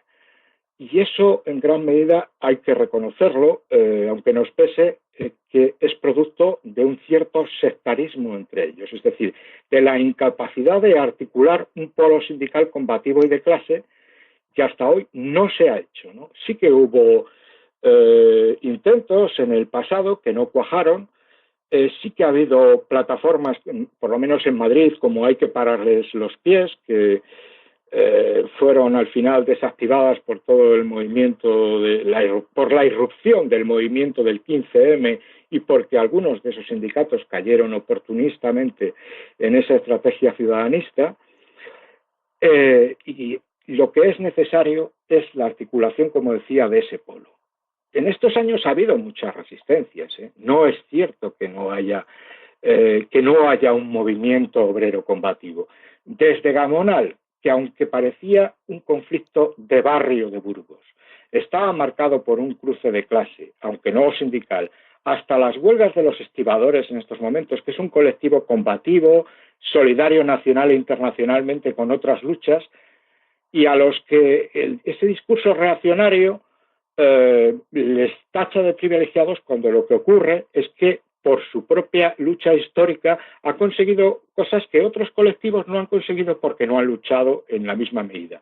Hay que citar a los trabajadores de Panrico, que llevan una lucha muy larga de años, a los maquinistas del Metro de Madrid, que en estas semanas han estado realizando paros, pasando por los trabajadores de Coca-Cola, pasando por los trabajadores de la limpieza de Madrid hace un tiempo, actualmente por las Kellys, un colectivo de mujeres limpiadoras de hoteles que se han organizado en toda España, y eso creo que es un hecho muy importante, porque aunque hayan tenido cierto apoyo sindical, la iniciativa, la autonomía obrera con la que se ha producido marca un paso de algo novedoso, que no sé en qué medida se va a repetir, pero que está ahí, ¿no? Por supuesto, pasando por otros nuevos segmentos de la clase trabajadora, como los de los trabajadores de telemarketing, que habría que decir que han desafiado con sus huelgas a la represión política de clase que ejerce contra ellos la patronal del sector, especialmente dura hacia la sindicación y hacia cualquier intento de protesta. Creo que lo que es necesario es unificar las luchas, reconstruir un sindicalismo combativo y de clase, situar en el centro de las luchas la cuestión de clase y el antagonismo capital-trabajo, construir la organización desde la clase y para la clase. Sé que me suelo repetir en estas cosas, programa tras programa, pero es que hay veces que parece que no acaba de entenderse, y creo que cuando se articulan las cosas de esta manera, al menos estamos poniendo la posibilidad de poner en marcha algo distinto a lo que hasta ahora, como otras formas de protesta, han fracasado. Y, por supuesto, hay que dar también la batalla ideológica. Otra de las áreas es los movimientos sociales, desde el 15M, Mareas, la PA, movimientos por la salud pública, incluso movimientos también de algunos escenarios internacionales, como el tema de movimientos contra la guerra de Irak, no olvidemos, en el 2003, con sus interpretaciones y críticas que podemos hacer por sus intereses también que tenía en ese momento el Partido Socialista. O movimientos como demanda de igualdad de género. No olvidemos que mañana, 8 de marzo, es el Día de la Mujer Trabajadora, sin olvidar también el concepto de trabajadora. Todos estos movimientos, Asier, te pregunto a ti, ¿qué importancia y fuerza tienen hoy, ¿no?, los movimientos sociales en el escenario político? También, y añadiendo también una preguntita, que también hay movimientos como el movimiento, por ejemplo, catalán, ¿no?, por el derecho a decidir, que es un movimiento que vemos que salen a las calles y un movimiento bastante fuerte. En general, ¿qué papel juegan hoy los movimientos sociales? Si me permites, igual antes de eso quisiera simplemente decir una cosita que antes creo que ha salido y Leo también de alguna manera lo ha apuntado, sobre el tema de los nacionalismos. Simplemente quiero decir que en gran parte el Partido Popular, si bien es verdad que es uno de los pocos gobiernos que no ha perdido las elecciones y que sigue gobernando a nivel europeo, puede ser en parte, y no digo que no sea, sí, por el clientelismo, pero también es en parte porque vende un discurso nacionalista español en un momento en el que España, para algunos sectores, está en peligro, ¿no? Y, bueno, probablemente esté en peligro. Quizás para bien esté en peligro, probablemente. Entrando un poquito a Estoy de acuerdo con eso, ¿eh? Estoy de acuerdo, lo comparto absolutamente. Sí, yo creo que son los dos elementos, ¿no? El del clientelismo y el discurso nacionalista español. Sí. Entrando un poquito en los movimientos sociales, en el caso vasco, nosotros por suerte tenemos un tejido sindical muy diferente al español, en el sur de Euskal Herria, en el cual nuestros sindicatos son bastante más combativos y más independientes que en el resto del Estado español. Quizás simplemente para los oyentes, no voy a adentrarme porque no hay tiempo y entender en los movimientos sociales. Sí que creo subrayar en este caso que tanto la mayoría sindical vasca conformada por ELA, LAB, STEILAS y SK son sindicatos bastante más de clase y más combativos que los que están en el Estado español, y por eso mismo también la confrontación sindical es bastante más fuerte. En este ámbito estamos mejor. Si vamos al de movimientos sociales, diría que estamos bastante peor en el resto del Estado. Claro, los movimientos sociales tenemos de todo tipo. Y creo que esto engarza un poco también con la crítica que hacía a la izquierda en general Marat sobre el abandono, que me parece muy bien que también que los movimientos sociales trabajen y trabajan mucho cuestiones de identidad, ¿no? Cuestiones de derechos humanos, cuestiones por supuesto, feministas, que también tiene que ver mucho con lo material, y antirracistas, a favor de los refugiados, etcétera, y refugiadas. Pero es verdad que existe en toda la izquierda, en general, la izquierda mainstream y la que es hegemónica en todo el mundo occidental, un abandono del discurso de clase y un abandono de las reivindicaciones más vinculadas a todo el tema materialista. Y yo me parece que quizás en el Estado español sí que hay alguna excepción, ¿no? Como la PA y bueno, también desde el movimiento de los trabajadores, como Marat mismo ha hecho un listado, desde luego hay muchas movilizaciones y bastante lucha obrera que es para felicitarse. No obstante, claro, los movimientos sociales hoy en día, al menos yo viendo desde Euskal Herria, porque es cierto que en el Estado español sé que están más fuertes, ¿eh? En Euskal Herria yo sí que siento que en parte hay una cierta profesionalización de los movimientos sociales. Está muy... la militancia, básicamente, es una militancia de una élite cultural, ¿no? O sea, gente que hemos pasado por las universidades o estamos en las universidades, gente que trabaja en la administración, en situaciones más o menos vulnerables, pero comparativamente con las clases más desfavorecidas, bastante mejor. Y sí que esto apunta un poco el divorcio que se está viendo entre las clases trabajadoras y las clases más humildes y la élite de la izquierda, que a veces parece una gauche divine, el que vive a un nivel bastante mejor que el resto de las clases populares, y que, por supuesto, cada vez aparece menos concernida por los temas materiales y más por los posmateriales, que no digo que ambos no sean combinables y han de ser combinables. Un ejemplo muy claro de esta nueva izquierda me parece el movimiento de la guerra, contra la guerra que comentabas. Si pensamos en el movimiento contra la guerra, con todas las críticas que se puede hacer, en el 2003 fue, ¿no?, la guerra de Irak, creo, y todo el movimiento contra la guerra que se activó se pedía no a la guerra, ¿no? Hoy en día lo que se hace es refugees welcome, es decir, la izquierda se ha convertido un poquito en Cáritas, ¿eh? Que no digo que no haya que hacerle una bienvenida adecuada y que no haya que defender el derecho a refugio, claro que sí, pero se hace eso sin hacer una crítica de nuestros países, la responsabilidad que tienen en la guerra, y nuestros países la responsabilidad que tienen en el empobrecimiento de esos países, que están asistiendo a una operación imperialista brutal. Pero la izquierda hace refugees welcome de una manera bastante desideologizada, una vez más. Yo soy bastante escéptico respecto a los movimientos sociales y diría que los movimientos sociales están en una crisis muy profunda, en un proceso de elitización, no todos ellos, pero la mayoría en Europa Occidental y en Occidente están en un proceso de elitización y cada vez están siendo la cara amable, más la cara amable del sistema. Quizás en este caso la excepción es el movimiento por el derecho a decidir en Cataluña, el movimiento secesionista en Cataluña, porque esto sí que rompe con el status quo. Esto sí que no es la cara amable del sistema. Luego ya sabemos que es lo mismo que lo que hablábamos antes con el bipartidismo, ¿no? Si ocurre una secesión en Cataluña, ¿qué tipo de Estado nacerá allí? Bueno, de acuerdo, eso ya será la segunda parte, pero ahora mismo es la mayor afrenta al status quo. El resto de movimientos sociales, con excepciones que las hay, desde luego, la mayoría no les supone un reto demasiado importante al régimen actual. La verdad que interesante justamente que comentabas eso del el papel de Cáritas, la izquierda y movimientos sociales y el papel que a veces parece que juega de Cáritas.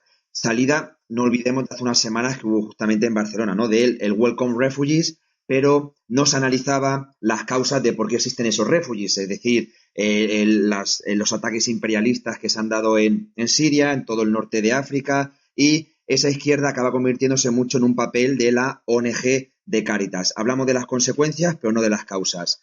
Te pregunto a ti, Leo, ¿cuál es tu análisis entre esa izquierda, movimientos sociales y ese papel de Cáritas y también el movimiento social catalán? Bueno, sobre lo de Cáritas no sé nada de nada, pero déjame que me vuelva a lo de los movimientos sociales, ¿no? Y para, en fin, tratar de cambiar un poco de óptica, yo querría verlo desde el lado del poder, ¿no? Claro, en fin, el Partido Popular llegó a la Moncloa en 2011, lo recordáis, ¿no? Prometiendo bajadas de impuestos, no disciplina fiscal ni recortes en el gasto social, ¿no? Y en lugar de ello, pues hubo austeridad fiscal, es decir, subidas de impuestos, reducción del gasto social, ¿no? Yo creo que era obvio, ¿no? Cuando teníamos, ¿no? En 2011 una situación de 500 desahucios al día, ¿no? Ahora está, la última cifra que he visto estaba en torno a 170, ¿no? Pero fijaos, ¿no? En 2011, cuando teníamos 500 desahucios al día, era evidente, ¿no? Que el principal objetivo, uno de los principales objetivos que tenía el gobierno y el régimen, ambos asediados por la corrupción, por su propia ineficacia económica y por sus propias políticas antisociales, ¿no? Era, por un lado, invisibilizar a las víctimas de la crisis, haciéndolas desaparecer de la escena, ¿no? Y, en segundo lugar, orquestar la represión, endurecer las leyes de orden público. No solamente me refiero a la célebre ley Mordaza, sino también al resto de las modificaciones que se han hecho tanto en el terreno del derecho penal como en el terreno del derecho procesal, como en el terreno de otros códigos civiles, que permitieran encausar fácilmente a las cabezas de la protesta más visible y hacerles pagar altos precios pecuniarios o incluso de penas de privación de libertad por cualquier forma, por pequeña que fuera, de alteración del orden público, ¿no? Esto yo creo que sí indica, ¿no? Claramente que, en fin, el movimiento social ha sido visto, ¿no? Tanto por el gobierno del PP como por el régimen como una amenaza potencial, ¿no? Y al menos, a mi juicio, ¿no? Ha estado funcionando así aquellos 4 años, entre 2011 y 2015. Ahora entiendo que la situación pues es un poco más de reflujo, ¿no? Pero han estado permanentemente en el punto de mira del poder político, ¿no? Yo, en ese sentido, claro, lo que creo es que cualquier alternativa de cambio en el Estado español necesariamente pasa, ¿no?, por la reactivación de la protesta social. Creo que eso es algo que es ineludible, ¿no? Y bueno, la única razón por la que yo veo que esto en este momento puede que parezca un objetivo más lejano es porque, bueno, los movimientos tienen sus propios ciclos, ¿no? Y ya he dicho al principio que el problema de los movimientos es que sus dos recursos principales, la cohesión y el reconocimiento, dependen de estados que son tendencialmente contradictorios, ¿eh? El movimiento está más cohesionado cuando es más débil, pero también tiene más reconocimiento cuando es numéricamente más fuerte. No puede ser las dos cosas a la vez. Y eso es lo que explica los movimientos de emergencia y de latencia, ¿no?, de la protesta social. Al mismo tiempo, claro, lógicamente ha habido en medio políticas que han buscado deliberadamente, ¿no?, tratar de chantajear, extorsionar, sobornar a distintos segmentos de la población, del electorado, ¿no?, que yo querría recordar, ¿no?, como el ciclo electoral que se abre en el año 15, en 2015, cuando el gobierno preveía unas elecciones a final de año, se desarrolló en medio de la fase de expansión fiscal más obscena que habíamos vivido en muchos años, ¿no? Rebajas del IRPF, bonus a las rentas del capital, devolución de pagas a los funcionarios a los que les habían sido recortadas, modificación del IVA en algunos sectores, algunos gobiernos regionales del PP rebajando, como fue el caso de la Comunidad de Madrid, las tasas universitarias. Es decir, en otras palabras, ¿no?, había igual que hay, ¿no?, el chantaje de la recesión, había el soborno de la expansión fiscal, ¿no? Y esa expansión fiscal tenía un objetivo, ¿no?, que era la invisibilización de las víctimas de la crisis, ¿no?, esa invisibilización que funciona no solamente como blackout informativo, sino que funciona en el plano ideológico también. Las víctimas de la crisis se invisibilizan en el momento en el que se instala, ¿no?, ese discurso de España está creciendo, lo peor de la crisis ya ha quedado atrás, y lo siguiente que vamos a oír dentro de poco es que si hay alguien que continúa en el desempleo o en la precariedad es porque no se han esforzado lo suficiente, ¿no? Me refiero también a ese registro ideológico. Por lo tanto, invisibilización de las víctimas y represión, represión que hemos visto, ¿no?, con la protesta callejera, con los sindicalistas agrarios, con los huelguistas, con los estudiantes, con todo tipo, por supuesto, con las personas que han tratado de interponerse ante los lanzamientos en los procesos de desahucio. Es decir, esa ha sido la batalla, ¿no? Creo que, bueno, pues, en fin, no estoy exagerando si digo, ¿no?, que en realidad ninguna de estas cantos de sirena del gobierno, del Partido Popular y del régimen van a hacerse realidad en ningún momento, ¿no? Creo que, bueno, pues sí, han disfrutado de precios bajos de los hidrocarburos, el célebre quantitative easing del Banco Central Europeo y de una coyuntura internacional en la que ha habido crecimiento, pero mi pregunta es, ¿qué van a hacer en el momento en el que los precios del petróleo empiecen a subir, el Banco Central Europeo interrumpa las políticas de quantitative easing y se entre en una fase de subida de tipos y cuando el crecimiento internacional se ralentice, ¿no? Ya el último dato que tenemos de las previsiones del gigante chino claramente indican, ¿no?, que no va a haber una demanda internacional tan solvente como la demanda con la que habían contado, ¿no?, algunos gobiernos europeos que querían mantener este statu quo. Por lo tanto, para impedir la invisibilización y la represión, es obvio, ¿no?, que tendrá que haber un rearme de los movimientos sociales y de las luchas sociales, ¿no? Y yo creo que eso en parte, ¿no?, también es responsabilidad de los dirigentes de los partidos políticos y de los dirigentes sociales de tratar de organizar una segunda fase que permita al movimiento social volver a pasar a la ofensiva. Marat, ahora te paso a ti el micro también para hablar de movimientos sociales, porque has sido el único que no ha hablado, sí de movimientos sindicales, pero no sociales. ¿Cuál es tu percepción al respecto, tanto a nivel del Estado español como si quieres ir un poquito más y comentar algo a nivel internacional?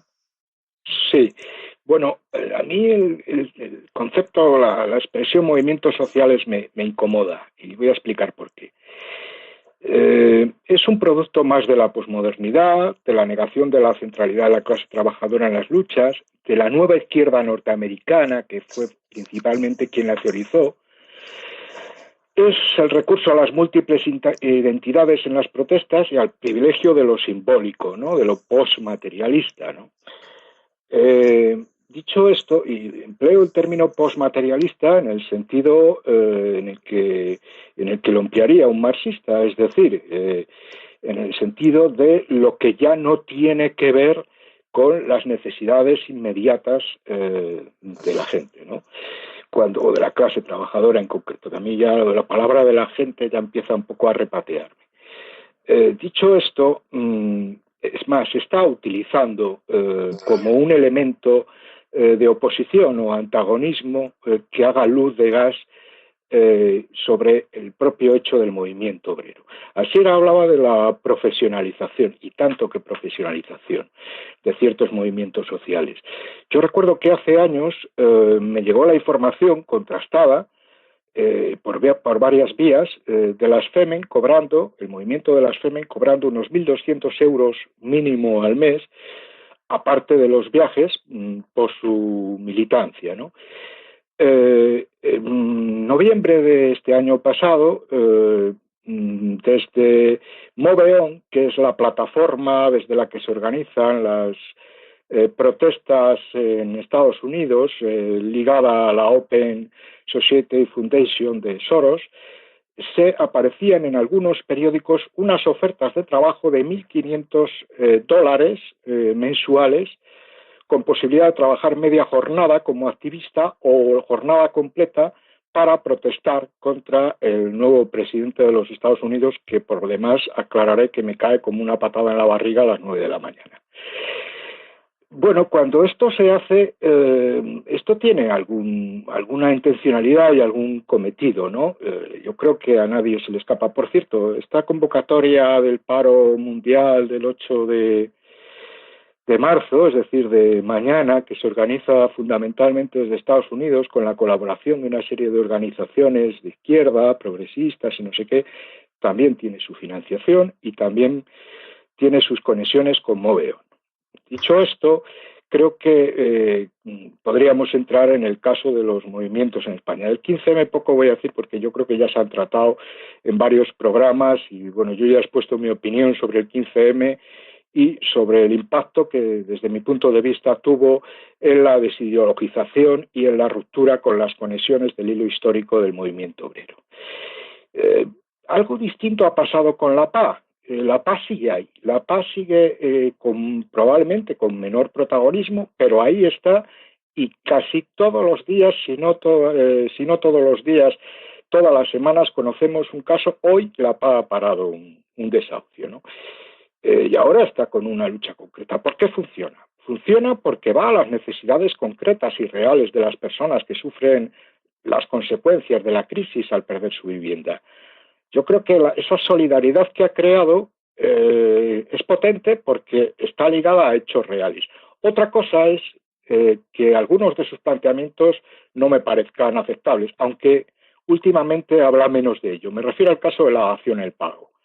Digo esto porque la dación en pago es el reconocimiento de la superioridad de la propiedad privada sobre el derecho a una vivienda. Es decir, yo te doy la vivienda y me voy a la calle. Hombre, creo que no es de recibo, ¿no? El tema de las mareas, que están en estos momentos muy debilitadas y quizá queden con cierta fuerza la blanca y la verde, yo creo que también hay elementos positivos a la vez que negativos. Han creado una cultura de resistencia frente a los recortes de lo público y de los servicios, ¿no?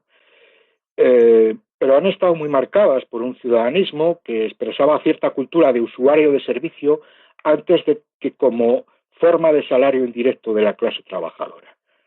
Digo salario indirecto porque realmente cuando tú te tienes que pagar la sanidad, la educación, etcétera, etcétera, pues evidentemente eso repercute contra tu salario. Y cuando vía impuestos esos servicios se te dan desde lo público, pues es una forma de financiación de salario indirecto, ¿no? Al frustrarse esa perspectiva de vincularlo con la clase, han emergido posiciones en las mareas bastante antisindicales, no siempre mayoritarias, pero en el caso de la marea blanca y en el caso de la marea verde han sido muy fuertes. Y cuando digo antisindicales no me refiero frente a los sindicatos del sistema, sino en general frente a lo sindical, ¿no? Y ello yo creo que ha dañado la potencialidad de desarrollo, de radicalización de esas luchas y de construcción de las propias mareas, ¿no? Porque se agotaban en sus propios límites, al no entender la necesidad de enmarcar la defensa de lo público en una perspectiva anticapitalista de largo recorrido. Y no nos engañemos, las clases no asalariadas o con alta capacidad adquisitiva, en general, habrá excepciones, pero no van a defender lo público, porque fueron las primeras hace muchos años, antes de la crisis incluso, en suscribir planes de pensiones privados, en concertar mutualidades sanitarias privadas o en defender la escuela privada, ¿no? El tema del movimiento contra la guerra, yo creo que frente a lo que fue el movimiento de no a la guerra en caso de Irak, hoy es muy débil. Y es muy débil porque ha penetrado un discurso de aplauso al imperialismo que tiene expresiones tan concretas como alguien como Santiago Albarrico, que dice cosas como que en los últimos 10 años el imperialismo no ha sido especialmente agresivo en sus guerras, o que tiene como referente militar dentro de determinado partido político a alguien como Julio Rodríguez, que fue presidente de la Junta de Jefes de Estado Mayor o jefe de esa Junta, y que Wikileaks decidió en un cable que había captado como alguien, ese cable era del gobierno de los Estados Unidos, como un amigo de los Estados Unidos, ¿no? Y así vemos cómo se está estigmatizando, satanizando la figura del presidente Assad en Siria como si fuera el clan culpable. Ojo, cuando digo esto, no quiere decir que por el otro lado haya que aplaudir a Putin como el gran héroe de la paz, entre otras cosas porque tiene sus intereses y porque Rusia hoy también juega su papel imperialista. Sé que esto hay determinados sectores que no les va a gustar, pero a la vez también digo que Siria, como lo tuvo la Segunda República Española, tiene el derecho a elegir entre las pocas opciones que le quedaban quienes apoyan a su gobierno laico. Sí quería puntualizar un tema con la cuestión de Cataluña, que ha salido antes, ¿no? Eso de que Cataluña es la mayor afrenta al status quo en España, en cierto modo es verdad, pero también es cierto que se produce como choque de trenes entre las burguesías catalana y española. Hasta tal punto que vemos a la CUP, una organización que se llama anticapitalista, subordinada a los intereses de la burguesía catalana en el gobierno. Y mientras eso está ocurriendo, no se está hablando de que el gobierno catalán también hace recortes, como los está haciendo el gobierno español. Y no ya porque las decisiones se tomen en Madrid, porque las decisiones de Madrid no se toman en Madrid, se toman en la Unión Europea. Y las toma el capital a través de sus representantes en el Parlamento Europeo, en Bruselas, en otras instituciones.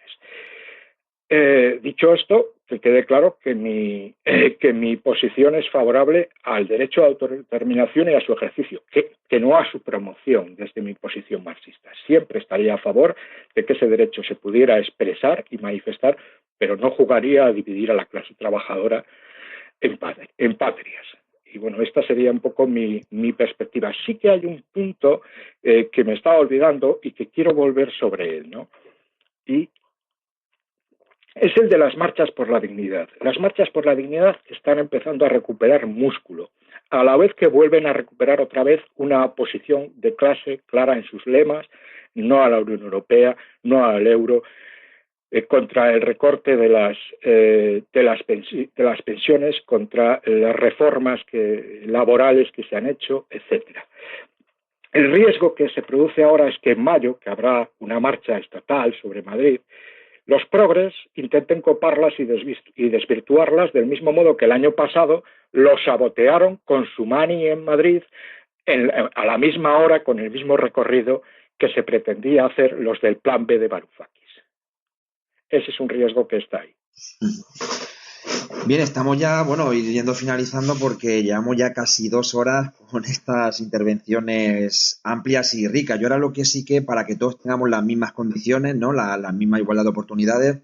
Asier, dejo ahora, tú que fuiste el último de la ronda, intervenir también en movimientos sociales, si quieres comentar alguna cosa de Marat, que ha comentado sobre el tema catalán, y luego hacemos una última ronda para ir finalizando con micro abierto, como solemos acabar el programa, y hablar de cualquier punto de los muchos puntos que hemos comentado. Entonces, Asier, te paso el micro si quieres comentar algo sobre movimientos sociales, la realidad catalana o la realidad del País Vasco. Yo simplemente aportar mi visión desde que, evidentemente hay contradicciones en el caso catalán, pero la cuestión es que en Cataluña, por ejemplo, en las políticas sociales se ha dado un cambio muy importante y se está dando un cambio muy importante. Otra cuestión es que tenga interés la burguesía catalana en mantener sus esferas de poder y que es como el último barco que tiene, cierto, pero a pesar de ello se ha abierto una grieta y una oportunidad para las fuerzas de izquierda que no se había abierto en Cataluña nunca. En Cataluña, si vemos en el sistema de partidos políticos, los últimos 30 años, ¿no? 30-35 años, ha sido, al principio tenía mucha fuerza el PSUV, sí, pero ha sido uno de los sistemas políticos que estaba más a la derecha en todas las comunidades autónomas. Es verdad que se turnaban de alguna manera electoralmente Convergencia y Unió y el PSC. Convergencia y Unió ganaban en las elecciones al Parlamento y en el resto de elecciones solía ganar el PSC, ¿no?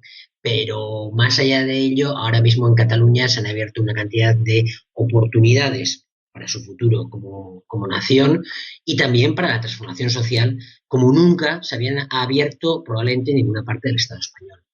¿A todo esto a dónde nos llevará? Bueno, al menos el status quo está en discusión y sin duda alguna yo creo que es el único sitio en la actualidad donde se puede llegar a una grieta importante del actual régimen. Nada, pues vamos a ir finalizando y te paso primero la palabra, vamos finalizando. Leo, te paso a ti primero la palabra, que fuiste el que abriste el debate. Y nada, micro abierto, como he comentado antes, cualquier cosa, hay muchas cosas que hemos hablado, del tema del bipartidismo, el tema de movimientos sociales, el tema del contexto económico-político, del tema de los nacionalismos. Por lo tanto, como tu última reflexión de conclusión, y como siempre hacemos, Leo, dar información a los oyentes, dónde te pueden encontrar, si escribes por internet en algunas páginas, para que así te conozcan un poquito más, porque ya te conocen bastante. Adelante, Leo. Parece ser... Sí. Ok, pero, sí, Bueno. Ok, pensaba que tenías el micro, lo tenías cerrado, ¿no? Parece ser. Puede ser, sí. Es que no entiendo muy bien el cacharro este, ¿no? Adelante, Leo. Pues nada, no, te daba las gracias por haberme invitado. Yo creo, ¿no?, que, en fin, no es lo mismo cambiar el gobierno que cambiar el régimen o que cambiar el sistema. En cuanto al sistema, creo que se necesita una acumulación inédita de poder popular a escala mundial para poder cambiarlo, ¿no? No es una cosa que me guste decir, pero estoy de acuerdo con muchos de los que han señalado en los últimos años, ¿no?, que el capitalismo tiene los siglos contados, es decir, que tengo la sensación de que vamos a tener capitalismo para rato, nos guste más o menos, ¿no? En relación con el cambio de gobierno, ¿no?, yo creo que, claro, es verdad que soy de los que piensa también, ¿no?, que desalojar al PP del gobierno es importante, pero es en realidad el menor de nuestros problemas, ¿no?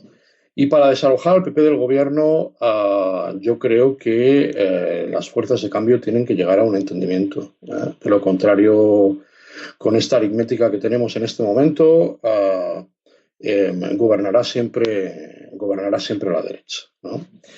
En relación con el cambio de régimen, ¿no? Esto ya es un tema un poco más complejo porque no habrá cambio de régimen sin que se produzca una desaparición de los dos partidos que han sostenido ese régimen, ¿no? El PP tiene que dar lugar a un partido liberal conservador no franquista o a un nuevo partido, como dicen algunos de los politólogos americanos a los que me gusta leer, ¿no? Un partido fascista friendly, ¿no? Un partido fascista simpático, ¿no? O si se queda pegado a sus esencias franquistas, entonces los liberales y los demócratas cristianos que queden dentro tendrán que emigrar a otro lugar con menos inclemencia, ¿no? Y en cuanto al PSOE, pues claro, es evidente que para que haya un cambio de régimen tendría que perder la batalla por la hegemonía en ese espacio socialdemócrata, reformista, ¿no? Que claramente Podemos de disputa, pero yo creo que, como veis, ¿no? Sería bueno entender el análisis de cambio de gobierno y de cambio de régimen como dos capas superpuestas que no necesariamente tienen que moverse al unísono y mucho menos conformarse de acuerdo con una estructura de oportunidades que nos complazca, ¿no? Que satisfaga los deseos de todos aquellos que en estos últimos años pues hemos apostado, ¿no? por el cambio político en nuestro país, ¿no? En fin, yo creo que lo voy a dejar aquí porque me parece que no tiene mucho sentido, ¿no? Hacer una intervención muy larga para terminar, ¿no? Mi paradero ya lo conocéis, ¿no? Escribo en distintos medios, suelo participar, ¿no? En los foros de debate que hay en la prensa escrita y con frecuencia. Me podéis seguir en la cuenta de Twitter de mi propia consultora. Esa cuenta sabéis que os la he dicho muchas veces. Se encuentra fácilmente en Twitter como ese ampersand, o sea, esa especie de I angloamericana, ese ampersand P Observatory, o bien, si lo encontráis más fácil, pues @S_P Observatory con este